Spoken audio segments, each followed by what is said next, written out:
And now, ladies and gentlemen, Pelvic Gaming presents the Triforce Heroes Fashion Show. Who did it better? Here we have Courageous Green, Powerful Red, Wise Blue, serving you Hyrule realness. Ladies, show us your over here look. Holla at your teammates. Bring them on over and show them what you're made of.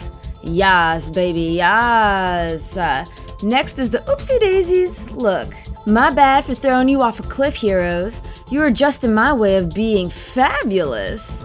Oh, you wanted that treasure chest? Sorry, not sorry. Lastly, ladies, give me that good look. That confidence of courage, power, and wisdom, honey. Show your teammates they're doing the right thing, or maybe that you did the right thing. Let them know what's up with a thumbs up. Thank you so much, my brave heroes. And at the end of this video, we'll reveal the results. What's up, beautiful people? My hair's just temporary. I know it's the first thing. Whoa, purple. It's only temporary. It's only temporary. I just wanted to do it just to see how it looked, and I really like it, so I hope you guys do too. But anyways, that's not the point. But it is kind of fashionable. And speaking of fashionable, we're about to talk about a fashionable game. I present to you Legend of Zelda Triforce Heroes for Nintendo 3DS. As most of you guys know, I am no stranger to the Legend of Zelda series. In fact, I'm a huge fan. And as a huge fan, I've realized this game got a lot of mixed reviews from Legend of Zelda fans. And honestly, I find myself in between as well. If you recall my Nintendo E3 video, I wasn't too thrilled about this game. And after playing it, I'm still not super thrilled. Not bad, but not great either. As long as you take this game for what it is, it's not the worst. The story of Triforce Heroes is a simple one. In the land of Hytopia, style is everything. Princess Styla, known for her, well, style, was cursed by a witch of the Drablands. Oh yeah, this game is filled with dirt puns. And by cursed, we mean cursed to wear a potato sack forever. The princess locks herself away, and the king puts out a request for heroes to uplift the curse. And that's where our legendary hero comes in, with a stylish part and pointy ears. With haste, you venture to the Drablands, but it's too dangerous to go alone, so you must be accompanied by other heroes. Or dolls. Not only is it advised that you don't go alone, but you don't go without style. Madame Couture is a lady with a magical gift of weaving power into clothing. Different clothes give off different power, like the Kokiri outfit lets you shoot 3 arrows at a time, or the legendary dress makes hearts appear more often, and adds more confusion to Link's name. This game is meant to be played with partners. If you choose the solo route, you'll be playing with meaning you'll have to switch between characters for the entire level. I found this to be difficult and honestly annoying. I kept on hitting the wrong Link after putting myself in positions I didn't want to be in. If the Links can move as one unit, I would have enjoyed this a lot more, similar to the way Four Swords is played. Where this game really shines is the multiplayer. Your team shares hearts and the same energy meter, encouraging teamwork. I found it fun working with other players to figure out puzzles. Even with no verbal communication, you creatively figure out ways to solve puzzles by pressing hero panels. I first thought it'd be difficult playing with unknown heroes via online, but Nintendo did a great job presenting you with the tools needed to properly communicate. Triforce Heroes also implemented a new mechanic called the Totem, where players stack up to reach new heights. This new feature is frequently used to solve most of the game's puzzles. At the end of each dungeon, each player is then rewarded with a material that could be used to craft more outfits. However, one of the treasures are more rare while the other 2 are average, so pick wisely. The dungeons were well crafted and certainly delivered. There were times where my teammates and myself were stumped as to what to do next. After a lot of trial and error, we figured it out. But on the flip side, sometimes the squad was on point. Even the boss battles, while easy, it encouraged the use of the totem, and I was always left satisfied. After you defeat a boss in the area, you unlock the Drabland challenge, which sways the player to return to those same levels, but with a twist. Pop all the balloons, complete the level without a sword, deliver the orb, and so on, which leads to better rewards.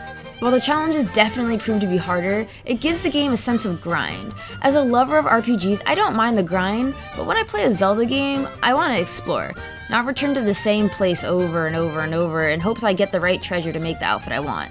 Although, they did attempt to remedy the grind by having shops that change their stock every day, but you still have to hope that they magically obtain the item that you're hoping for.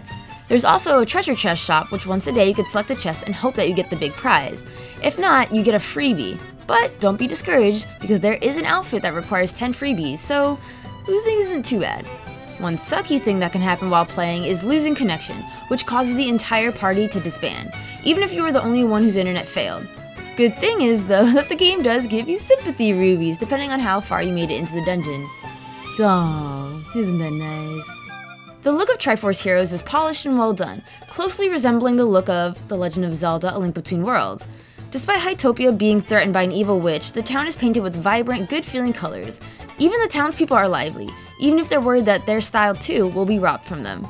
And despite the name Drablands, the environment is well constructed and interesting. Each area is different from the next, from forests to tundras to volcanoes to fortresses. The areas had something unique only to them, like icicle pillars or flying leaves. I didn't find any aspect of this game visually boring. Lastly, the music was alright. Other than the title theme, nothing really stuck with me, surprisingly. I really enjoyed the title theme because the melody is uplifting and lighthearted, which is exactly what this game is, fun and lighthearted. There is a segment in the title theme that sounds a little maniacal, which hints that there is some sort of evil afoot, even if that evil is only making people wear potato sacks. I was a little disappointed that there was no traditional Legend of Zelda tunes throughout this game. The best you get is while waiting for other players to join you, you can bounce a ball which will play a piece of a Legend of Zelda song each time it's struck. I like the idea that you're not idly waiting, but I wish there was like a great fairy fountain or a ranch in the Drablands or something.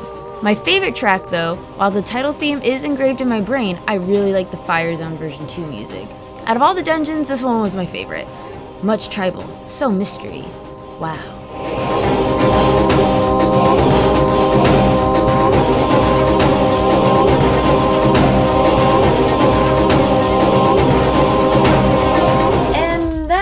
Sums up my opinion on Legend of Zelda Triforce Heroes. I'd give this game about a 7 out of 10. For a Zelda game, it was a little wonky. If it was a game that didn't have the Legend of Zelda title attached to it, I feel like I might have enjoyed it more. To me, it just didn't feel like a solid Zelda game. The idea that Link could use one weapon at a time like a bomb or a boomerang or an arrow just kind of like bothered me a little bit. Plus, the single player mode was tedious and I just absolutely did not have any fun with it whatsoever. And that was really unfortunate because if you're like me, I have really poor internet connection, so it really sucked being disconnected in the middle of the game.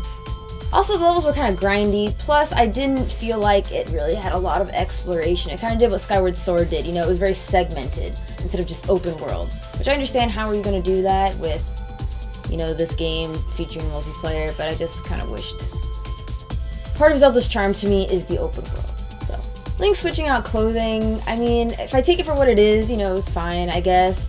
But it was a little too lighthearted for me, seeing him in like Zelda's dress. I was just like, oh, okay. More confusion to your name now. Link or Zelda, Link or Zelda. Overall, I just think this game is really lighthearted. It was just a little too lighthearted for me. Really, this game just seemed like filler until we get Zelda Wii U. That's what I'm waiting for. I'm sure that's what a lot of other Zelda fans are waiting for too. Regardless, if you don't mind the grind, have stellar internet, and really can accept this game for what it is, you'll have a stellar time. Once again, guys, thank you so much for listening to my thoughts on Legend of Zelda Triforce Heroes. I would love to hear your thoughts on the game, and if you have played it, what is your favorite outfit? Mine personally, not in terms of looks, but more like the power. I like the Rupee Regalia. I like getting things. I like more rupees. I like finding more rupees and higher value rupees, so ayy. And if you like my super awesome Zelda nerd fashion, be sure to check out Koala Art and Design, and I left her link in the description box below. Check her out, tell her that Pelvic sent you, and do not worry, she makes wonderful men apparel just as well as women's, so do not be discouraged, men.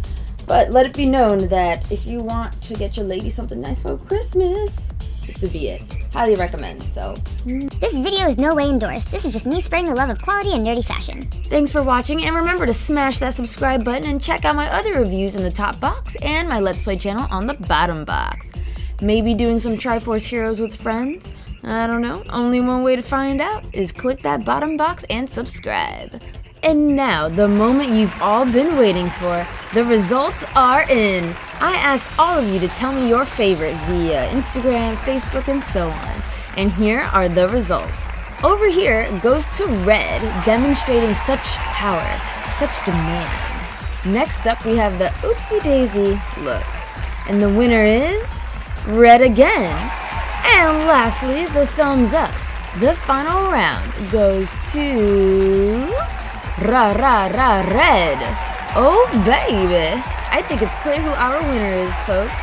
The bold, the mighty, the powerful Red. Thank you all for watching, and until next time, stay styling.